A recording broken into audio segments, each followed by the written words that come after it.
first and foremost, a huge congratulations to all of you. You have the #5 movie in the United States on Netflix. So, woohoo! Woohoo! Yeah. My name is Soozie Eastman. I'm the executive director of the Louisville Film Society, and I am here tonight to help moderate some questions that our viewers of Rust Creek might have for all of these wonderful individuals who are on your screen that you see right now. So what I'd love to do to get started is I'm going to send it over to Jen and ask that each of you all introduce yourself and then tell us what your role was as part of the film and where are you zooming in from tonight. Let's start with the fantastic director, Jen McGowan. Thanks, Soozie. I'm Jen McGowan. I was the director of the film, and I am zooming in from Southern California in my office. I'm Micah Hauptman. I play in Hollister. I am currently in Manhattan. I'm Jay. I'm zooming from downtown Westchester, California by lovely LAX. And here, so excited to be here, and I'll pass it off to Sean. Hi, I'm Sean O'Brien. I played Sheriff O'Doyle, and I am in Naples, Florida. Hi guys, I'm Jeremy Glazer. I play Deputy KATZ, and I went with the theme of the movie, and I'm in like a cabin in the backwoods, but up in Carmel, which is really nothing, nowhere like the film. Hey, Daniel R. Hill. I played Buck. Even though it looks like I'm at the meth lab, I'm in Los Angeles in Studio City, and happy to be here. It's so good to just see everybody's faces again. Hey, what's happening? I'm John Marshall Jones. I play the role of Commander SLATTERY, and I'm actually right around the corner from Daniel's meth lab in Los Angeles. Oh, I'm Julie, and I'm the screenwriter of Rust Creek. I'm actually in the woods, really close to where I wrote this, in Nevada City, California, which is like northeastern California. I'm Stu. I'm the producer. I'm in Sarasota, Florida. I'm rocking a custom Rust Creek backdrop, and I will kick it back to Soozie to get us underway here. Looks like we've got at least 50 people watching us, so that's good.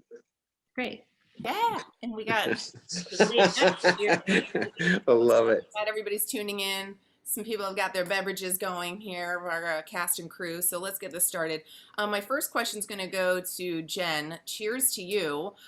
What does it feel like to have top 5 movie, as of today's ranking, is top 5, and it's been in the top 10 all week. So as a filmmaker, how does that feel? It's pretty awesome, especially because we made this for, maybe a 1/10 of the other movies, sushi budgets. So I'm amazed, and I'm super grateful because I don't, every filmmaker is different, but for me, I make a movie for audiences. So if nobody sees it, it doesn't matter that much. And seeing all these people seeing it and experiencing it is just, that's the best.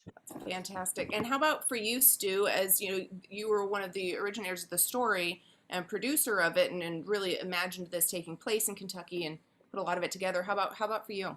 I would echo what Jen said. It's extremely gratifying. I'm really happy not only for everybody who participated in the film, who helped us make it, but also for our distributor, because this was not. We knew we had a great film all along, but finding an audience was exceptionally challenging, and IFC believed in us. They had worked with Jen before. And those relationships that she had, especially with the new president of IFC, Ariana Bacco, who championed the film at IFC. They've taken very good care of us. And she told me when we spoke a couple of days ago that Netflix saw us perform well on other platforms, and that's part of the reason that they took us on. And we've got this whole new life. And it's, like I said, gratifying is the word I would use. And I'm extremely happy for everyone who contributed to it, because it just gets their work seen, like Jen said. Love it. And I'm going to throw a question over to Julie. We have Kelsey that's asked a little bit about the inspiration behind the film. So if you can talk from a screenwriting standpoint, where did you derive some of your inspiration for the story and some of the details that went into it? Oh, well, first of all, inspiration came from Stu's story, because Stu actually was the one who actually got lost as a young person in the woods in Kentucky. It was in Kentucky, right? You were Yes, well, it was actually in the mountains of Eastern Maryland, but I was on my way to Kentucky. Yeah. That's why we flipped the He was on his geography way piece home of the on story. Thanksgiving, and like he shared that story with me, many years ago, and was like, there's something to a young person facing their own mortality, and like, you feel like you kind of can do anything when you're that age, and suddenly you're confronted with, holy shit, I might not get out of here, and what does this mean? And when you're alone, like, how can you grapple with that? So that was where we came from. Stu's story was where we came from. And then in terms of the details, it was like, watched a lot of Castaway. Like the characters kind of came from, who would she meet in these woods? And oh my gosh, these people are really interesting and could have really, interesting conflict with her. Let's really dig into that. And that's where Stu and I story. Yeah. Love it. And note that Hermione is over in Europe shooting right now. So it is early morning, late middle of the night over there. So we send her our best wishes and are holding down the fort on her behalf. But yeah, she did an exceptional job. So let's see, you have another question here. I'm going to throw it over to the cast. So Sean, you play such a slippery and despicable villain. When you're preparing to play this character, how do you get yourself into the mindset of a monster? Gosh, how do I answer that? It's not as hard as it seems. I read the script. It was a great script. And, somebody's got to play the monster, right? So that was me. And you don't really have to do a lot of work. You just play the scenes as written, and you just are honest. And the script pretty much takes care of everything else. I don't have to play a monster. Like, I don't look at it like that at all. I play the scenes like he's just a sheriff. He's just a guy, and it goes along. Like, for instance, in the last scene, I thought to myself, okay, what am I thinking about? And I literally thought, okay, this is my daughter, and she lost her cell phone, and I'm annoyed, and we're going to go find it. So there you have it. A question for, I think what I'll go to is first asking the broad question about casting. So if you could talk a little bit about the casting process. She says the performances are incredible. Yeah, I assume that one's for me. So thank you. I'm very glad that you enjoy the performances. I mean, as has been said before, 90% of a director's job is casting correctly. I can't make anybody's performance. I can encourage all these guys to do the best that they can do, but you can't fix a broken performance, quite frankly. So that casting, we just did traditional casting, and everybody came in and read, which was amazing. We did some virtual casting. Micah, with you, we did it on Skype. And I know people like this story, but Jay was my neighbor at the time. So I texted his wife, and I was like, hey, I think Jay'd be good for this. Does he want to do a little movie in the middle of nowhere? Have him come in. And he came in, and he was amazing. Now I'm going to actually break it out to each of our cast here to ask you. Preeti has a question of what was the most emotionally difficult scene for you to shoot? So let's start with Daniel.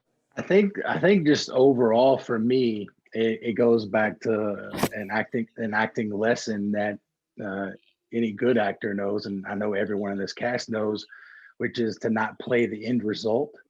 And so similar to what Sean was saying, like anytime you play a bad guy or a villain, almost all the time those people don't see themselves that way. And so one thing that I personally wanted to do with Buck was I knew how awful Hollister was in the script, and I knew how great Micah was playing him. So I wanted to be the yin to his yang, and I wanted Buck to have a little bit of a soft spot in his heart, and to have a little bit of a moral compass, almost as a blind sheep who was just doing as he's been raised, a nature versus nurture type thing. So for me, it was playing with that constantly of knowing that, even from the beginning of like, hey, let's just leave her alone. Let's get out of here, and on and on and on. And me loving and having a great relationship with Lowell, and not wanting to, tread upon his territory. but also still keeping Hollister and Mama and the sheriff happy. So for me, that was the biggest pull in the struggle, and I love doing that. That's, to me, that's fun. That's engaging. I love it. Thank you, Daniel. How about for you, Micah? Answering the most difficult scene. I mean, I think altogether the most difficult scene for me was the scene. Well, emotionally and physically, the scene at the end when the trailer gets blown up. On that particular day, it was 5 degrees colder maybe than it was normally, which was already sub-zero every day. The conditions there were sort of worked into the film automatically just by being there, which was kind of great. I think probably for the end result while we were there. It was very cold, but we were well taken care of. And that scene at the end, physically, it was a very complicated scene, and it took that scene we were with for a couple of days, right, with the explosion and the stunt crew, and our part was much easier, obviously, because we can do the stunts, but just getting all of it worked out. And then when the whole trailer blows up and Jay and I are outside, and that sort of emotional moment, that was definitely the most difficult moment for me, or scene for me. And how about for you, Jeremy? I think it was also similar to Micah. It was like my demise scene, because I think that was the first shot of first shot up of the movie. Everybody was really amped up and ready to go, and I wanted to, I just like to say Sean and I set the tone of the movie, with getting it off on the right foot. But yeah, I also just, wanted to make sure that the getting shot was done right, because everybody was super excited and the energy was really going, but I only had like 2 deputy shirts, so I didn't want to screw it up with getting shot and then the blood going the wrong way. And it was all the technical stuff, and just also wanting to be just really in the moment with Sean, and the intensity, and making sure that there was an extreme build, and we were just really gaining momentum there. And that was probably the most challenging, but it was probably the most fun. Great. Now, how about for you, John? I was just thinking about it, and I didn't have any really difficult emotional scenes. But I do love that I'm the only one out of all these actors here who actually lived to see the end of the movie, because you got shot, and you got shot, you got shot, you got blown up, you got stabbed. And so, but one of the things is that when you're playing supporting roles, sometimes you got to take a bigger picture. And what is it that the movie needs for your character to do in order to make the movie work better? And my character needed to put the pressure on O'Doyle so that he would go out and start really feeling the pressure and start doing stuff. That's what really propelled the thing forward. So I was very conscious of trying to put as much pressure on him as I could within the confines of that scene, to make it believable that his character would feel as if he's got to go out and kind of get more hands-on and taking care of things. So that was really it for me. Well said. Well said. And now, how about for you, Jay? I'm going to echo what Micah said. That last showdown on the ground with the blood and the glass coming out of my back, and then wrestling with the gun and choking and fighting and wrestling, and it was freezing, and brutal material, brutal physically, brutal emotionally, just like we were all just wrecked. I remember coming home after one of those days and like just getting in the shower and like all the fake blood just pouring down onto the floor, and just letting it all go, those were days. It was. I would love to add that I don't know how hard this was for you to do, Jay, but Jay and Jen, one of my absolute favorite moments in the film is, and you really have to watch closely when you're watching it on a smaller screen, but right when O'Doyle is about to do what he does, you have a single teardrop come down your right eye. And it is so, like, people who get into this movie are like, so yeah, it was upset amazing as to what happens to you.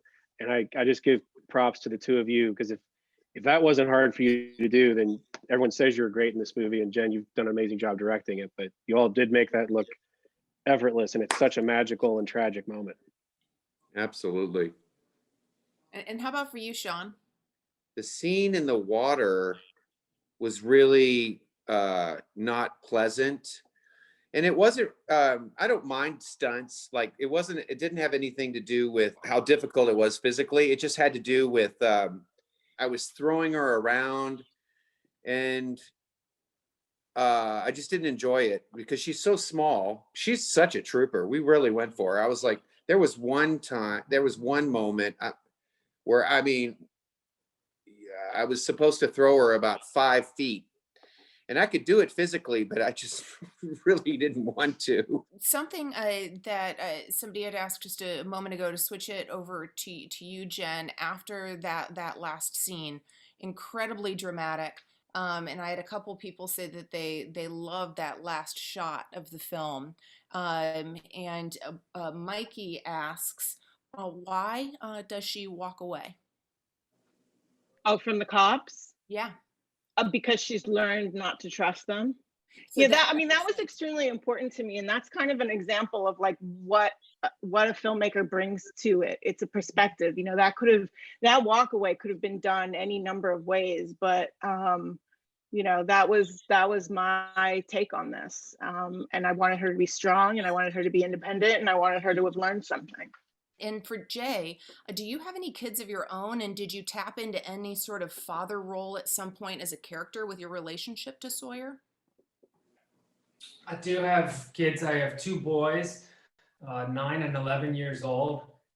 And I did see there being, if not father, sort of mentor or big brother to Sawyer. I always thought it was there was a chance for Lowell to sort of redeem some of the things that he may have felt bad about in his past through the actions that he took with Sawyer, and maybe sort of being able to right some of those wrongs.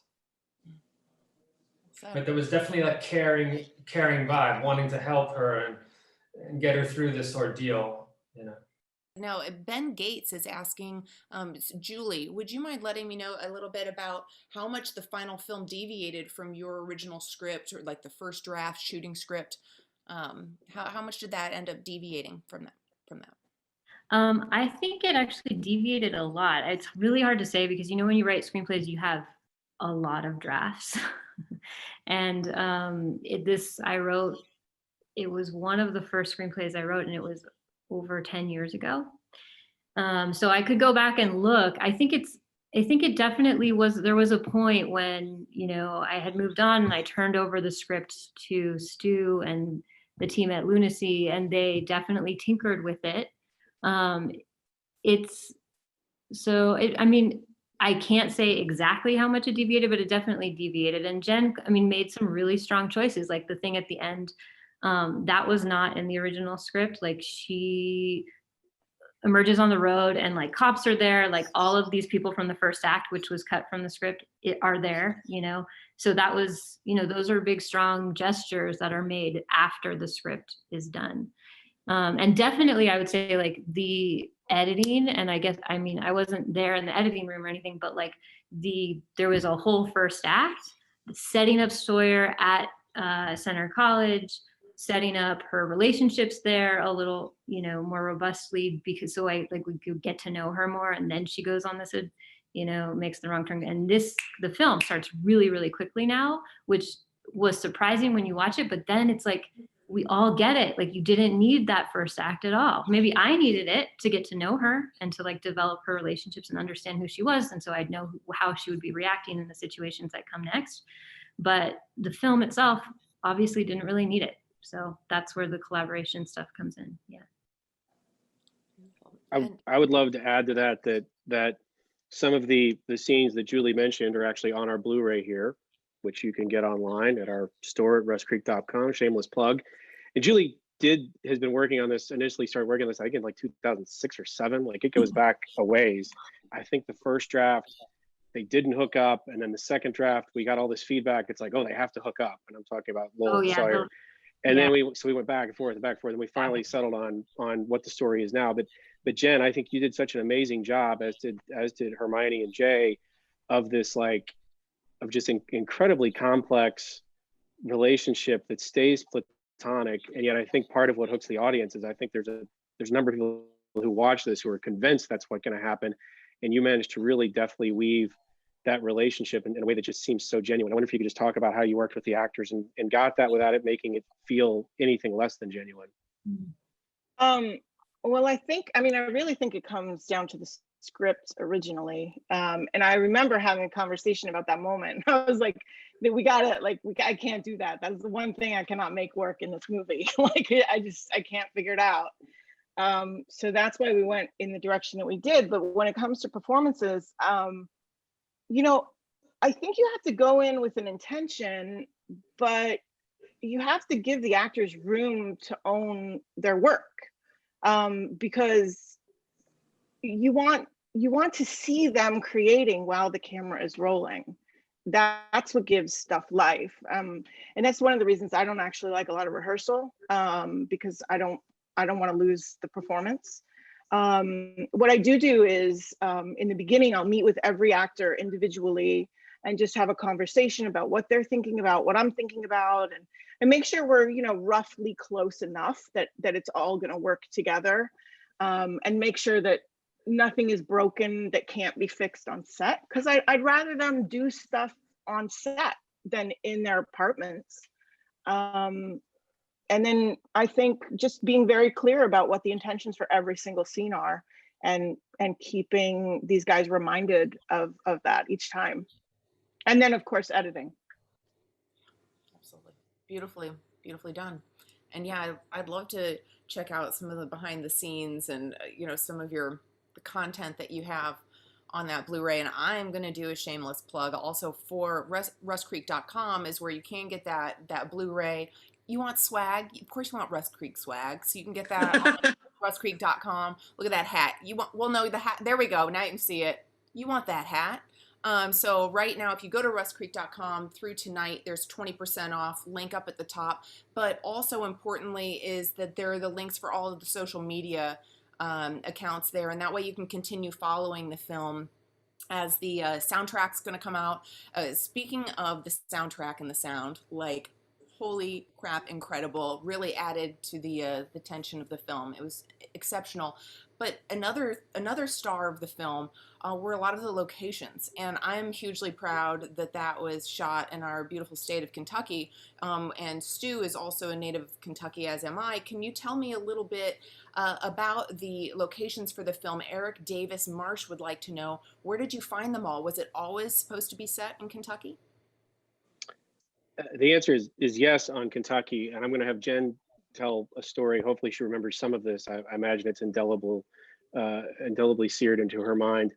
But the locations from the producing perspective were, I don't want to say easy, but Kentucky makes it so easy in so many ways. There's challenging things about shooting on location, and a lot of the actors can speak to that, and a lot of the out-of-town crew can speak to that. But one thing you get in spades is really cool places to shoot. So I'll refrain from getting into the details, but we ended up, Steve Henry, who was our former lieutenant governor years ago, was head of this incredibly large real estate trust. And between that and the parklands, so much of it came from this plot of land where I think we spent 3/4 of the shoot.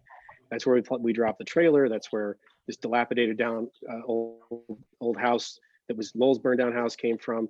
But the really remarkable thing that Jen and our incredible DP Michelle Lawler did was the beginning of the movie when she's getting chased. Most of that is taking place in that woodsy area in Mount Washington, and I think in lesser hands, it would not have felt nearly as authentic, because you'd be tempted to just say, oh, she's running into the woods, they're after her, no one's going to know the difference. I don't know if you want to talk a little bit about what you remember about your process, Jen, but it was.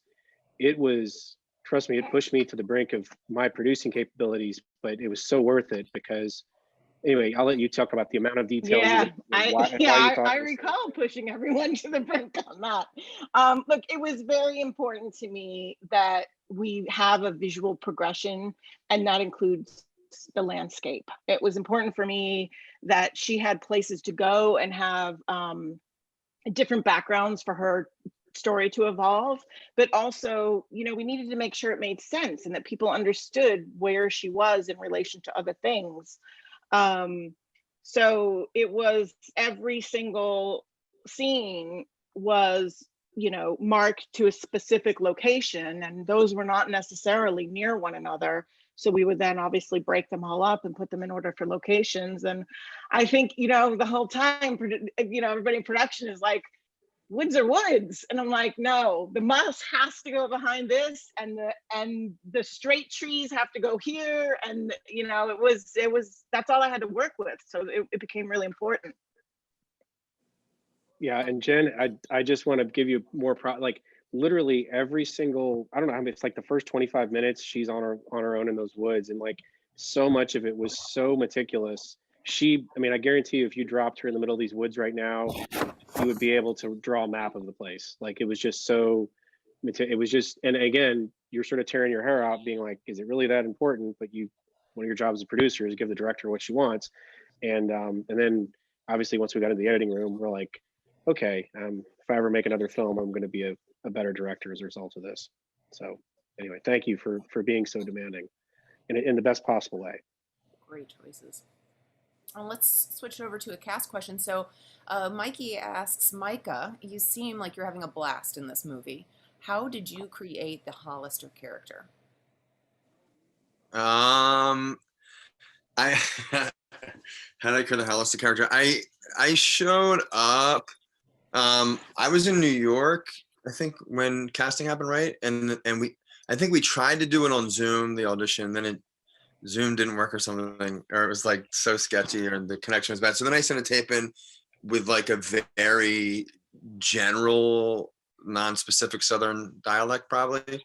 And when I showed up, I had worked with a dialect coach on a specific like regionalism, and I showed up, and Jen and I hadn't really talked about the dialect that much. And the first night of shooting, the dialect I did was, you remember this, Jen? It was like you couldn't really understand it, and you came up to me and you're like, I can't understand a word you're saying, and I'm like, yeah, that's the whole point. And you're like, you can't do that. So we like refigured it out that night really quickly, and I adjusted it. But basically, the dialect was really my way in, and I typically improv a lot on sets. I like to, but the script was so well written, and to Julie's credit, and also personally, if I'm working on a dialect, I actually I have to kind of lock into what's on the page.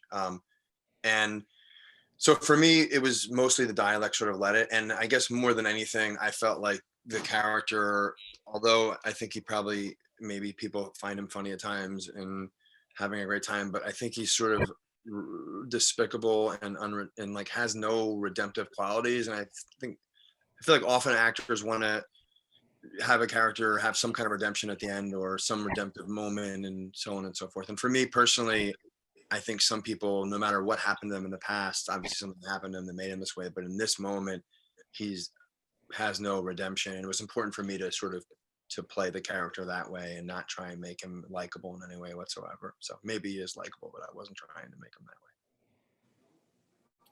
that way. And you did an incredible job. I mean, all of you killed it. What a cast. And so to talk a little bit about that kind of synergy and go back to the the great relationship that they had and the chemistry on screen. Teddy asks, Jay, you and Hermione seem to have great chemistry in your scenes together. Was that totally natural? And I guess this speaks to what Jen was talking about earlier, is did you spend a lot of time preparing for those moments? And what Jen was just alluding to is probably not as much in rehearsal, but tell us a little bit about how you two connected and created that chemistry. Was it all in front of the camera? Well, I think quite a bit was natural, because Hermione is just a lovely human being, and when she brings her A game, you want to bring your A game, and like Sean was saying earlier, just sort of honestly relate to one another. I remember early on, like one day they brought some Thai food to set for me because I was an annoying vegan, and there wasn't anything vegan in the catering or something, so someone had to run out and get Jay Thai food, and like I had like these things of Thai food, and I was like, Hermione, you want some of my Thai food? Like I started to try to care for her offset. I want to take care of her. And Hermione was like way away from home. You know, she was like in her early 20s. I think she celebrated a birthday while we were there. You know, I remember going to like try and get her some Pop Rocks because they don't have those in London. And so I got her Pop Rocks for her birthday. You know, so like there, a lot of it is very natural. You find yourself concerned for this individual on and off the set. And then as people have already said too, so much of it's on the page, so well written that you just sort of allow yourself to say those things. You believe in what you're doing and who you're with, and it really does begin to happen. Avishai Weinberger is asking if anybody had any sort of shake-up or something that came out of nowhere unexpectedly that just improved either the experience or the film itself. Hey Daniel, you want to talk about that? I'll say a few things about that. One thing I'll say before I get into specifics on that is that I remembered, I think it was like after the first day, I remember us all getting there the first day, and it's super early in the morning and it's super cold. A lot of people don't understand how freezing it gets in Kentucky in wintertime. And when we're all there, you just met and everything, we had this long, hard first day. I mean, this was a hard shoot. And I remember at the end of the day, we're all just sort of walking back to the trailer, exhausted. And I remember looking at Micah and Hermione and just kind of going, we got something really special here. And I remember telling them, I said, to me, and this was all my perspective, of course, everybody else has their own, but to me, it reminded me a lot of my sports background in football, but also just those moments in life where people can either fold or you can all like band together and like go full blast into this thing. And I just felt like after that first day, there was this huge camaraderie, and we all felt like this was the script was amazing. We had a great cast. We had a great director. Our cinematographer was great. Our crew was great. Our producers, everybody was doing everything they could to make this successful, but it was going to be damn hard to do. And we all just sort of said, fuck yeah, let's go do it, And then specifically, I'll say when we were doing the fight scene at the beginning with Hermione, where she grabs my knife and stabs us and all that stuff, that day of just that scene took up a whole day, and it was 10 degrees. And I remember I laid on the concrete in 10-degree weather for a long time that day, and I ended up getting sick.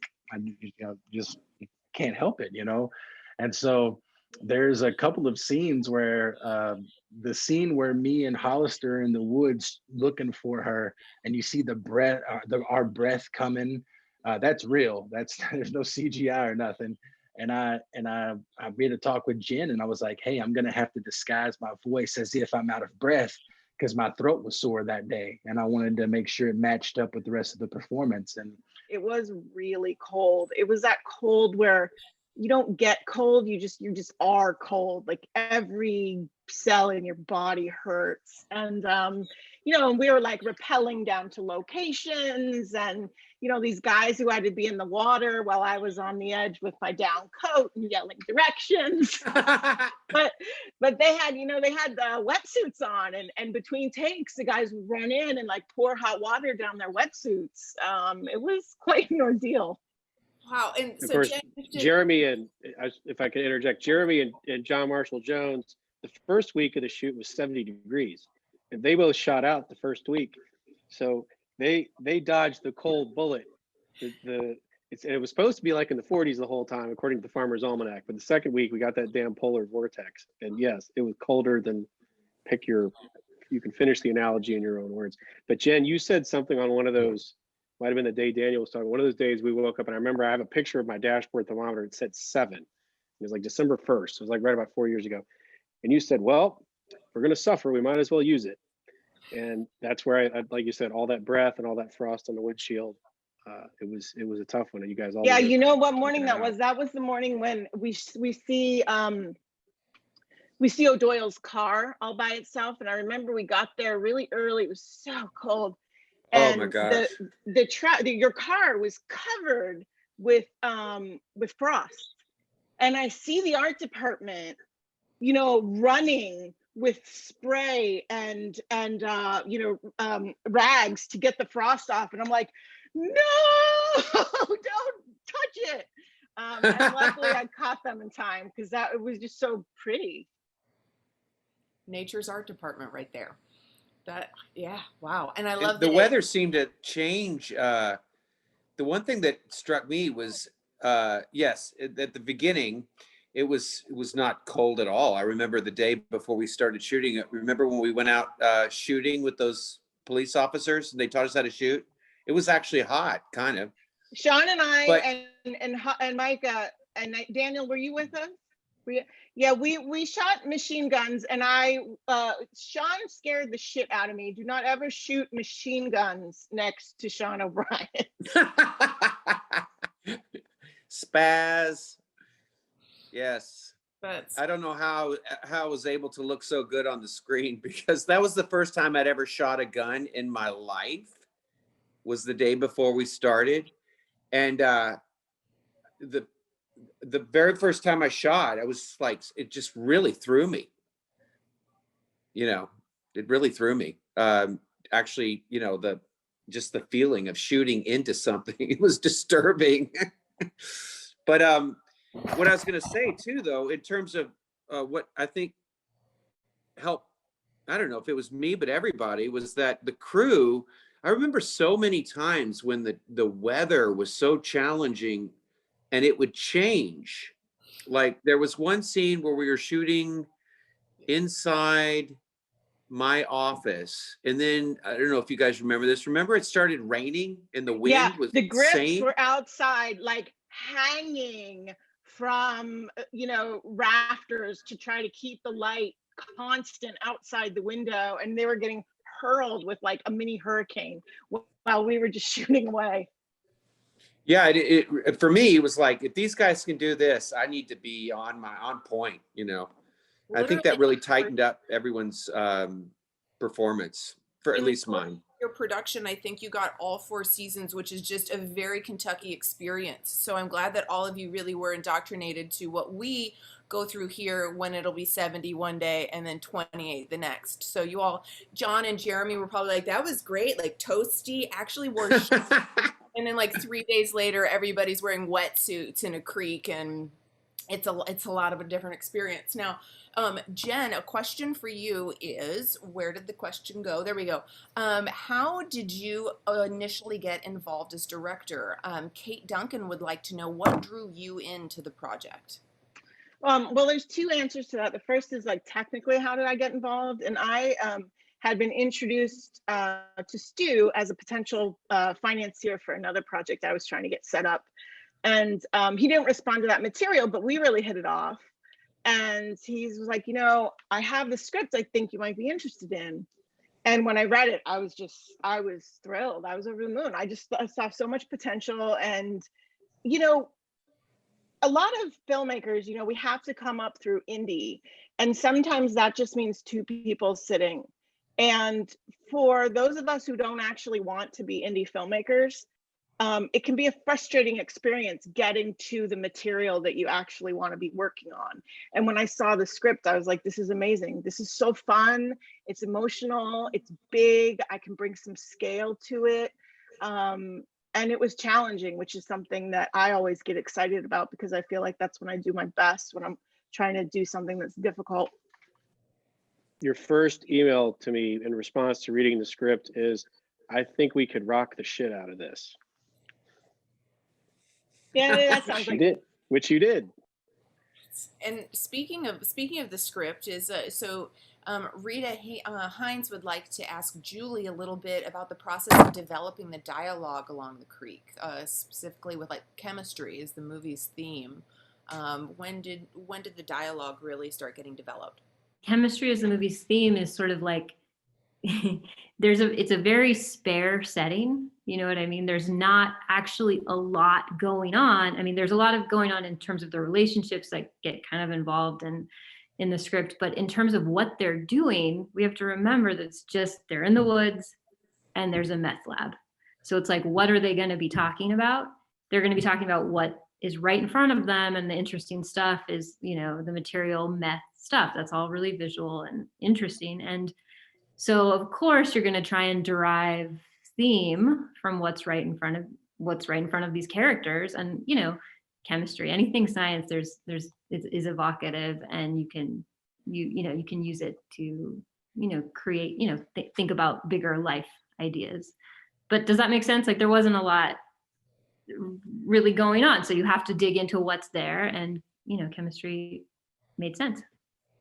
It was amazing the amount of people on the Netflix watch party that were just fascinated and saying that they now felt like they could go make meth, and it was like, that's a takeaway. Yeah, that was interesting. It was a lot of searching, and then I think Stu helped. There was somebody like on the production team that Stu knew that like would send me articles about like how to make meth, and it was like, God, if anybody is reading my emails right now. But yeah, there was a lot and of, I think like, if I remember correctly, the first day that Jay was there, we brought an officer to walk him through every single step of how to make it.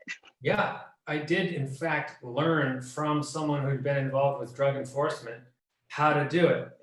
And now this time of year around the holidays, I make little bags of it and just give it up to the neighbors and everybody. And it's just a great time. Hey, that's Venice for you. The new neighborhood is gonna love me. My nephew You can get got a, in you trouble. get, oh, go ahead, Daniel. My nephew got in trouble in school last year because he was in some sort of science class, and they had some sort of thing up on the, some sort of chemistry thing up on the chalkboard, and he goes, "Oh, that's how you make meth." And he got sent to the principal's office, and he had explained, "Well, my uncle was in a movie, and that's how I learned that." It was actually sort of oddly another way that Kentucky was hugely supportive. I was also going to say we have Rust Creek matchbooks for sale in the store as well, if anybody's interested. That's another brainchild of our assistant editor turned marketing guru, Dan Levine. But Julie, I don't know if you remember, there was a journalist. She now, I think she actually works for the police, but the journalist named Jessie Halliday, yeah, from that's the it. local paper in Louisville, and she had just done, like the year before we started working together, a big multi-article series on the meth problem in Kentucky, and she'd been working with a retired detective from the force who I think you might have interacted with a bit. And then of course the gentleman you mentioned, Jay and Jen, was Sheriff Greg Treadway from the Kentucky Sheriff's Department, who basically became like our co-transpo guy too, because every time we needed another vehicle, we like, call Greg, he'll make it happen. So he became very tight with Candy and Priyanka, and we see each other quite regularly. So he's become kind of a lifelong friend, which is another great thing I love about this whole crazy process, is the people who show up and help you and then just become friends because they're good people. And, you know, speaking about the people that helped from the community, from all various different sides that helped make this film possible, something that I'd like to ask Jen about before I ask my final question is this film has a reframe stamp on it. Can you tell me what that reframe stamp is and what that stands for and why that's a pretty powerful? Oh yeah, I'm really glad you asked about that. So that's an initiative from Women in Film, and you can get that stamp for meeting a variety of qualifications in terms of hiring of women on the crew. And I think we got, you know, you get like points or whatever for the writer, the director. We had quite a lot of women on the crew because that's very important to me. Production designer, art director, cinematographer, sound mixer, you know, all the way to in post, our colorist. And, you know, I just think that having lots of different people with different perspectives can only increase the quality of a project and hopefully point things out to me that maybe I might miss sometimes. Well, that's fantastic. You know, kudos to you for conscientious crew formation. You know, that's huge. So congratulations. I have one of my other favorite quotes of Jen is somebody asked her, so I understand this production supported women in film, and Jen responded, I would say that women in film supported this production. So so I think we could not have made this. It was certainly eye-opening for me, and we as a company have looked at, we hired Julie, we hired Jen, but Jen really opened the door towards us seeing so much possibility in terms of diversity and hiring and all that. That's another reason I'm very grateful to have worked with you. And like, there's so many people that we could name, but like Michelle Lawler, especially, was just such, I mean, she was just named Variety's like one of the new top 10 DPs to watch. And she was, I'm sure everyone on this call would be like, everybody loves Jen and Julie, but like Michelle was just on par with those two in terms of just the positive energy. And again, she shot that, how much of that movie was handheld, Jen? I mean, it was like, was it certainly more than 50. Yeah, I was gonna say, it's she's got that camera on her back the whole time. Harris noted on the watch party that at one point she fell while she was shooting, because she's shooting those running scenes. She's running too with that camera. It was so funny. And she didn't break the camera, so and she didn't break herself either. So anyway.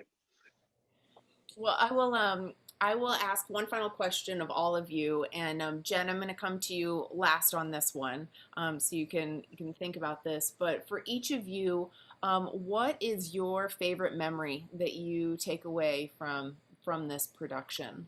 And I will go ahead and I will start with Julie.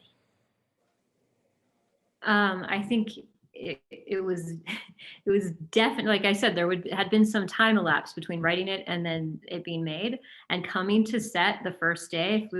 Stu was really kind, and I got to go out there and see what was going on, and just like coming through a clearing in the woods and then suddenly seeing all of these actors, all of these people that I had thought about, and this woman like behind the camera directing them, and they're all saying these lines that are somewhere in my memory. And I was just, it was the most surreal experience I've had. Like, it was just like, whoa, there's Sawyer, like there's O'Doyle, there's KATZ, like there's Buck and Hollister. Like, I remember just like looking up what are Southern names, and like there they are, entirely embodied.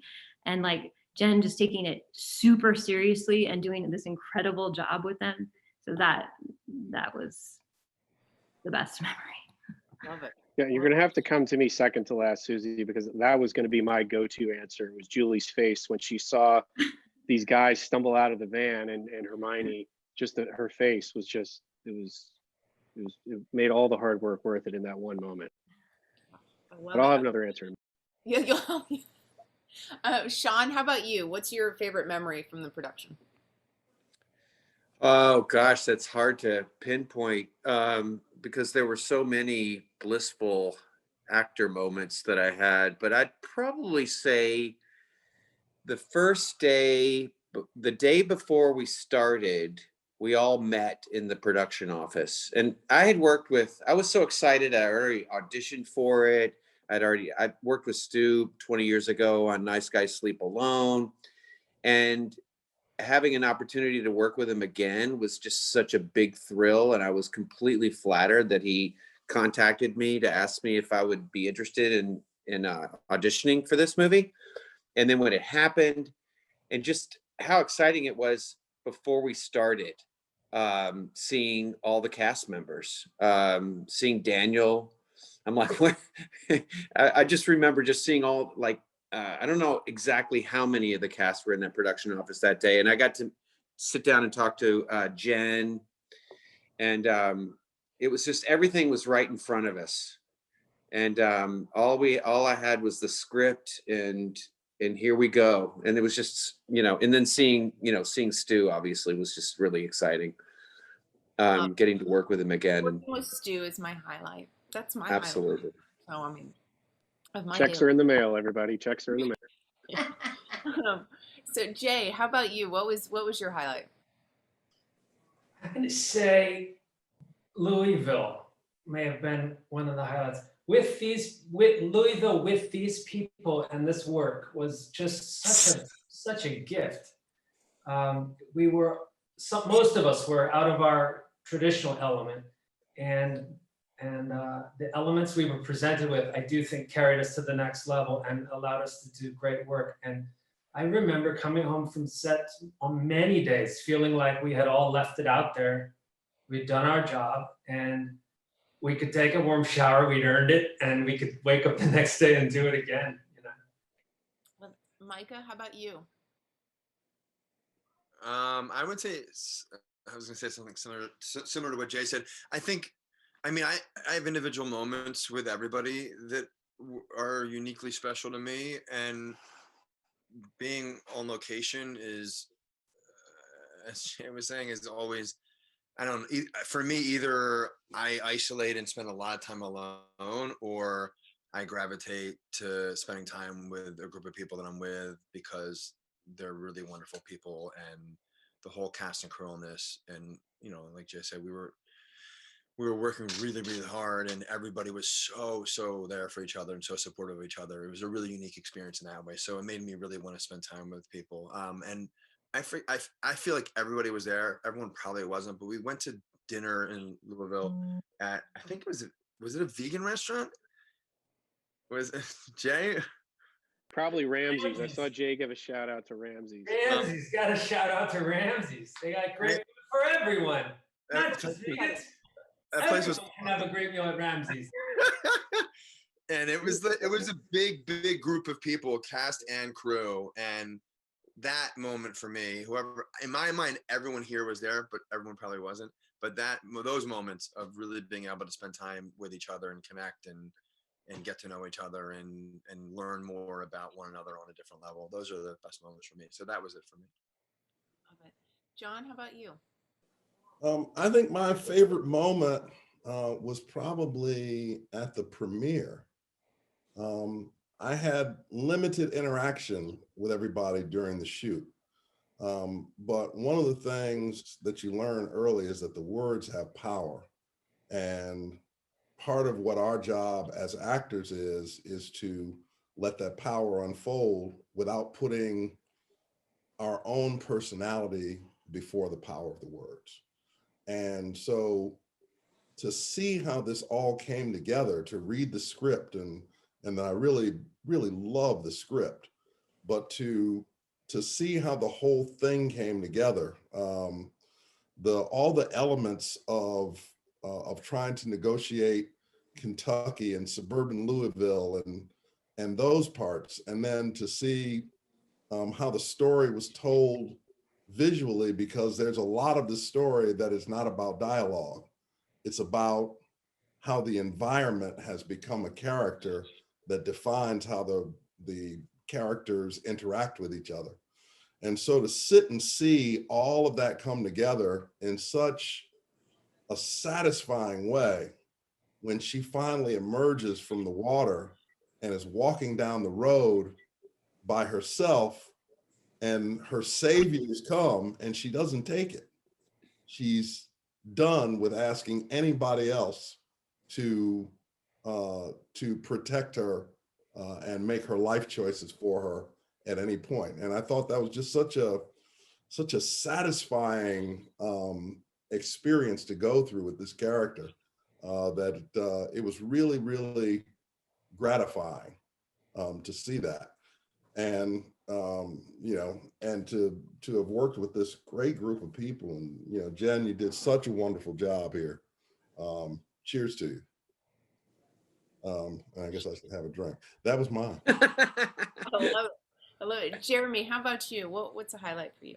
I have to say, I mean, I can only speak for myself as an actor, but certain roles you have to work a bit harder in order to feel like you're filling the shoes or filling the role and meeting up with who you're surrounded with. But Julie and Stu and just crafted such a great script. And as soon as I put on that uniform and just the character, I just felt like there was such an ease of getting into this role that I was able to just have so much fun from the moment I touched down in Louisville, which I've never been to. So that was an additional highlight of exploring a new place. And then I guess, you know, I also, like Micah said, you have individual connections with everybody. And even though I didn't even get to like work with Micah directly, he and I still remain in touch and we're still friends. And like Sean and I just being able to play off of him was just like so joyful, you know. It was just like I just felt like he was really a mentor when it came into those scenes, and somebody I looked up to, and then somebody I can have fun with as soon as we called cut. And getting the chance to even create with Jen, and we got to create again after this movie was made, and creating that creative, long-lasting relationship. I just think there's just so much that has come from being a part of this group of people, and just this strong story, and getting just the chance to play KATZ. It was just, there's just too many things to answer for that question, but I'm very grateful. Love it. And Dan, how about you, Daniel? Mine is like three little things that leads to one thing. So the first thing I remember, it was a real vivid thing, was first day on set. And I think it was early in the morning. I'd been there maybe 5 minutes, and I'm in the trailer. I'm drinking some hot tea or something. It's cold. And Jay Paulson walks in and opens the door, and he looks at me and goes, "You must be Buck." And I'll never forget that. Just the way Jay said it when he looked at me. And I was like, "I am indeed, and who are you?" And I'll never forget that. Just the way Jay said it when he looked at me. And I was like, "I am indeed, and who are you?" That's when we started, is when a bunch of us got together and went to the San Diego Film Festival. Those of us that live in LA made the trek down. And for me, it was the first time I had seen the film in its entirety. We had a really nice meal, and then we saw the film. And as soon as we got to the theater, there was all kinds of people running up and telling us they'd already seen it, how much they loved it. And to sort of like, you know, be on the red carpet with, you know, my bros that I made the film with was a special thing. And then that really helped get us, you know, this thing, big distribution. And then for me, to round it all out, it's really leading to the relationships we've all made. To me, this film, more than probably anything else I've done in my career, feels like a team effort. And every time Rust Creek does something, it feels like a team win. And I love that every day on social media, we're all interacting with each other. And some of us, you know, when Micah comes to LA, we go and grab coffee. And, you know, me and Jeremy always sharing stuff on IG. And then Stu and myself going back to Louisville when we had the Rust Creek Knob Creek came out, which is one of my favorite bourbons. Also available in the store. Yeah. So yeah, to me, it's the relationships and the camaraderie, and I feel like that is seen and felt both off camera and on, and I think that's what makes this film so strong. I absolutely agree with you. I think that the chemistry of everybody, the casting is incredible. As people have commented, the cinematography, the pacing, the score, there are just every single element that needs to come together seamlessly did. And so a huge kudos to all of you. Stu, what is your most memorable? I don't really have a single one, but I'll tell a good one, which is in the script. The moment with Sawyer in the Jeep is like the Jeep rolls down a hill and Sawyer dodges out of the way, and we're scouting somewhere. I'm in the back of the car, I think, trying to track down like who the hell our DIT is going to be. And Jen just spouts off into Michelle. She's like, "It's gonna be so cool when we throw that Jeep off the cliff." And I'm like, "There's no scene in this movie where a Jeep gets thrown off a cliff." And she goes, "Yes, there is."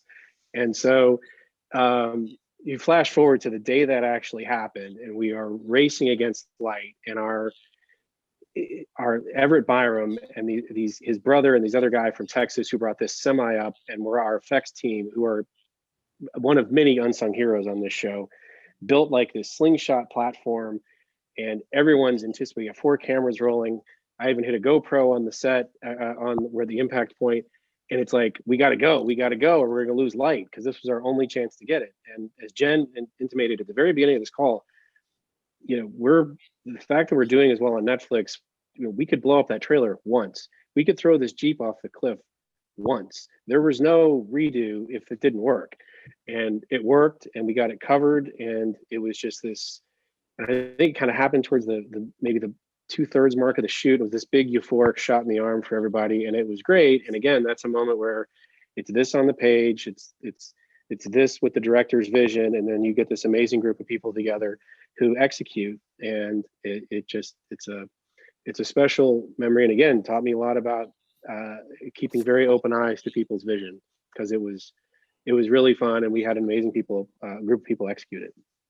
And it's a huge moment in the movie. It makes the movie feel so much bigger with moments like that.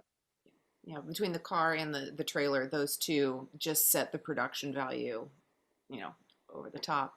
And Jen, how about you? What is your favorite memory from your film? Wait, did you get everybody else? I worry somebody who got left out. Did anybody get left out? No, okay. So I can't answer that. I mean, the thing is,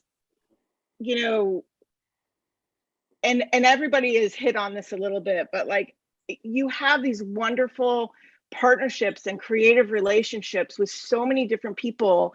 And for me, what's exciting is, when we nail things, like, when I see a little moment between Sean and KATZ, or a glimmer between Micah and Daniel, like they're gold. And luckily those happen all the time, every day. And it starts, and it never would have existed without an incredible script from Julie and without Stu saying, we're going to make this. Like, there's a reason why the producer gets the best picture, because he's responsible for everything. I'm only responsible for the fun stuff. But So, Jen, you were good about saying we're going to make this on the days I said we can't. We're doomed. Well, So once I set my mind to something, you're kind of stuck with it. But it was an absolute joy, and I'm so grateful to everyone for just being cool people and pros and hard workers. And it was a dream. This is what we all want to do. Well, I'm also, I think the thing that's so exciting is you were talking about you shot it in 2016. It's been out for a period of time. Now it's on Netflix. We're talking top 10 this entire week since it came out, top 5. It really has incredible traction, and it's just, it's showing the exceptional filmmaking that took place in creating this film. So huge kudos to every single one of you. A huge thank you to all of you for participating in this Q&A, and to everybody who tuned in for the watch party and who became our audience here for our Zoom sesh here. Again, please follow Rust Creek on social media, on IG, on Facebook. Hit up rustcreek.com so you too can be like Stu Pollard and have your hat, your Knob Creek bourbon, and to the Lunacy Productions team who's really helped put all of this on today, from the watch party to this stream as well. A huge thank you to all of them, to all of you. And so let's continue the conversation on social media. We'll see everybody over there. Anything else you want to say, Stu? Oh, one great suggestion, just turn your Netflix on repeat and just keep Rust Creek going like it's Christmas carols. Keep it going. Infinite repeat. Go into social media, tell everybody about the experience you had tonight. They can also watch this again and again on the Rust Creek Facebook page, because we did record this. But share the film, because this is how it's doing so well out there. So we just ask everybody to keep spreading the word about this fantastic film. And a huge thank you to all of you all. Thank you, Soozie. And thank you, Soozie. Thank you. It's late where you are. Thank you for hosting us. Party's just getting started. Good night, you all. Bye. Have a great one. Bye. Good night, everyone. Good night.